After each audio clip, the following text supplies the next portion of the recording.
Hey guys, kain po muna tayo. Sino bang nakaka-relate yan guys na sa sahig lang kumakain? Sobrang hirap ng buhay dito sa probinsya guys, tapos tag-ulan pa. Tapos ayan, kumakain kami. Tapos yung ulam namin, share ko lang guys ha, yung ulam namin, yung natitira ng ulam namin kagabi. So hinati-hati lang namin. Pero guys, share ko lang din. Kahit ganito kahirap yung buhay namin, na-appreciate pa rin namin kung anong meron kami. Kasi kahit pa paano nakakain pa rin naman po at saka may tutulugan pa rin. Kahit sobrang sira na yung bahay namin. Actually, hindi siya bahay namin guys. So, parang nagre-rent lang kami dito. So, dito na kami nagre-rent kasi mas mura siya. Kasi sira-sira na nga siya. So, yan. Naghati-hati pa kami dyan ng pagkain. Kasi ito naman yung namin daily routine namin dito.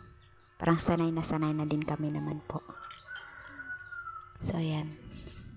So, ayan. Ito pala yung guys, share ko lang. Ito yung labas ng bahay namin. Mangunguha sana kami dyan ng kalamansi. Pero, maliit pa din yung bunga niya. Kaya, hindi. Ito yung manok ko dito guys. Oh, nangingitlog. Yung cobra na native na manok siya. So, galit yan oh. Adeng. So, ayan. Mangunguha kami ng kaso maliit siya. Maliit yung bunga niya. Oh, bala ka naman. Maliit, sobrang liit ng bunga ng kalamansi. Maya po na. Kaya hininto namin yung pagkuha. Hintayin na lang na lumaki.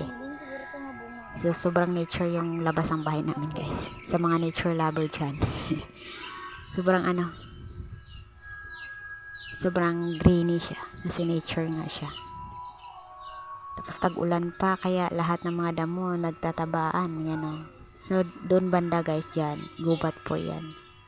Parang yan. Sobrang Harap pa kaya siya. slicing. Yan. Sobrang sariwa pa rin ang hangin. So, yan guys. Sabahan nyo muna ako dito magtupi ng mga higaan. Sa sahig lang din kami hinihiga guys. Yan. Pasensya na guys. Sobrang dilim. Ang gamit ko kasi sa pag-video, lang. Cellphone ko. Tapos, luma na din.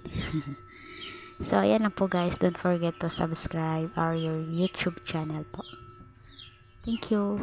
Bye-bye.